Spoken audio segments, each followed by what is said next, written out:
na ang tatlong batang makikilala natin. Parang walang buto sa sobrang lambot ng katawan.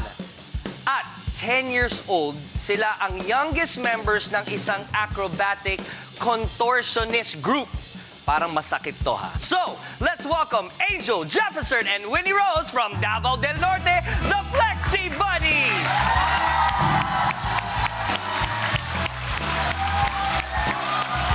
Wow naman! Come here, baby! Come here!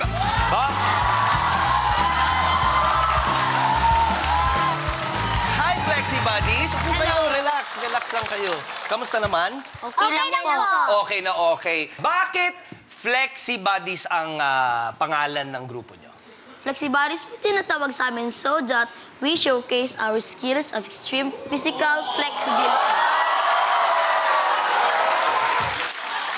Ginugil mo yan, ano, yung totoo. Acro-contortionist kayong tatlo. Ang tanong ko, ano nga ba ang ibig sabihin ng acro-contortion?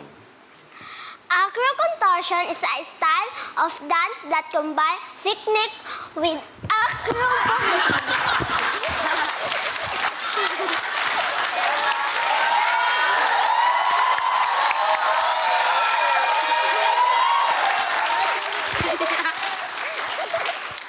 Nakakatakot, ha? Pero, nagsuschool ba kayo? Nagsuschool naman kayo, di ba? Opo. Paano kayo nagkakilala? Sa laro lang po. Sa laro lang. Kasi Anong laro yun? magkapitbahay pa kayo. Ano po, habol-habulan at saka yung magtago-taguan. Habol-habulan. Pag naghahabol-habulan kayo, nagfa-flexible, nag-acrobats ba kayo? Nagtatumbling-tumbling kayo habang naghahabulan? O talaga? Opo. Paano kayo nagtataya? Yung paa nyo ginagamit? Taya! Kakaiba eh. Ibang klase kayo sa yung act nyo eh. Nung unang nag-acrobatic stunts kayo or nag-tumbling-tumbling, nagbali-bali ng katawan, alam ba ng magulang nyo na kaya nyong gawin? Hindi po. So, anong reaction nila? Nagulat po. Nagulat?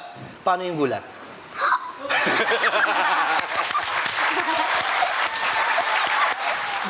Ano po ang reaction nyo nung nakita nyo nagbabali-bali ng katawan ng mga bagets na to? Ano po, nung una po, pasimple-simple pa lang po yung mga ginagawa nila at nung habang tumatagal po, na sumasali na po sila sa mga big event na pa-contest, at yung nakita namin yung mga ginagawa nila, ayun, nagugulat kami, na-shock kami. At rin nagtagal, nasanay na po kami sa mga ginagawa nila at sinusuportahan po namin yung mga ginagawa nila at proud po kami sa kanila. Siyempre, hindi mawawala ang pagiging proud ng magulang nyo sa inyo. Watch the episodes and clips of Little Big Shots only here on ABS-CBN. Subscribe now to be updated weekly.